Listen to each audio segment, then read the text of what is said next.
David, on parlait de ta transaction puis comment tu as été accueilli à Edmonton, ce que tu as découvert à Edmonton avec Draisaitl puis McDavid, mais comment tu as appris que le Canadien t'échangeait, puis tu t'y attendais peut-être un peu à cause de ta situation contractuelle? Non, je m'y attendais, puis j'étais LT Scratch ce match-là. Aïe, aïe. J'étais arrivé au Centre Bell, j'ai reçu un appel pour m'entraîner. J'ai reçu un appel de Marc Bergevin. Il a dit, t'es où? Je suis dans le dressing room. Il a dit, je m'en viens de voir. Fait que là, je savais que c'était... Je savais qu'est-ce qui arrivait. Fait que c'est ça, il a dit, il a été émotif. Il a dit, merci pour tout ce que tu as fait pour nous autres. Je te souhaite la meilleure des chances. Tu t'es échangé à Edmonton, mais vraiment merci pour tout. Puis on s'est donné un petit câlin, merci beaucoup, merci pour tout. Puis, mais tu sais, c'est là que là, c'est comme ça déboule. Parfait, ça rechange ton stock. Ça va vite dans ta tête, hein? Tes bâtons, ton stock est déjà dans ton auto. OK, parfait. Il était prêt avant de te le dire, eux autres. Oui, c'est ça, tu sais. Mais quand tu dis émotif, que Marc était émotif, un peu comme quand il annonçait le contrat de Gallagher, genre, là? Mais tu sais... C'est drôle que... C'est ça, il était émotif. Quand il m'a congédié, ça a été les mêmes paroles, la même émotivité. Il était quasiment sur le bord des larmes. Il m'a donné un câlin, même affaire. La même affaire, c'est... Vas-y, mais... Exactement la même affaire. Ben, je pense que c'est une bonne personne. Il est humain, fait que j'imagine que c'est pas tout le temps facile, mais... Ça veut pas dire que tu as du jugement, mais c'est correct. Pardon? Ça veut pas dire que tu as du jugement quand tu es une bonne personne. Mais non, mais ce que je veux dire, puis juste une petite parenthèse, là, comme David a changé, là. souvent, il était changé. Souvent, il y avait un petit inside, là, non? Non, mais... Mais souvent, comme David a changé, là, souvent, nous, on le sait d'avance. Fait que là, j'ai toujours trouvé ça plate, là, honnêtement, là, de savoir que ton chum, qu'il ne sait pas, toi, tu le sais, puis là, tu packs ses affaires, tu packs ses bâtons, puis quand le gars l'apprend, son équipement est déjà rendu. Toi, tu le sais avant lui, là. Ben oui, je le sais avant lui. Parce que son équipement est déjà rendu en bas, ou bien dans sa voiture, ou bien en sécurité. Ouais. Ça, j'ai trouvé ça tough. Tu as des joueurs qui étaient contents de voir partir, puis t'en as d'autres, c'est des bons gars, des bons chums. Puis, nomme des noms, ceux que t'es content de voir partir. Nomme des... Dans le prochain livre. Dans le prochain livre. Mais le premier soit une bonne idée.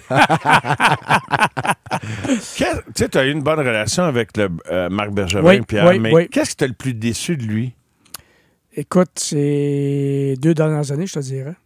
Tu sais, Marc, au début, il est arrivé, là, puis il a changé. J'adorais ce gars-là. Ah oui, il était funny, il upgradé. Vraiment. Puis, tu sais, je ne veux pas faire du Marc Bergevin bashing, mais loin de là. Mais il est arrivé, il y a Pierre Gauthier, lorsqu'il est arrivé, il a coupé plein d'affaires.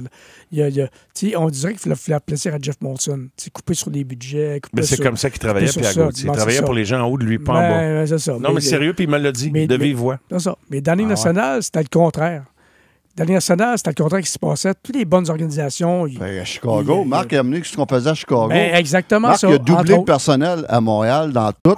Il a doublé le budget sur les repas. Exactement. Il a engagé des cuisiniers, les déjeuners tous les matins. Sauf que tu sais, t'es avec le Canadien aussi, là, je veux dire. Parce que lui, il a pris de Chicago. Oui, mais le Canadien était à 10 ans en arrière. Non, mais c'est ça. Non, il les a ramenés à niveau. Exact. Il était à 10 ans en arrière avec Pierre Gauthier. On était pas pire avant. Puis après ça, avec Pierre Gauthier, on est tombé 10 ans en arrière.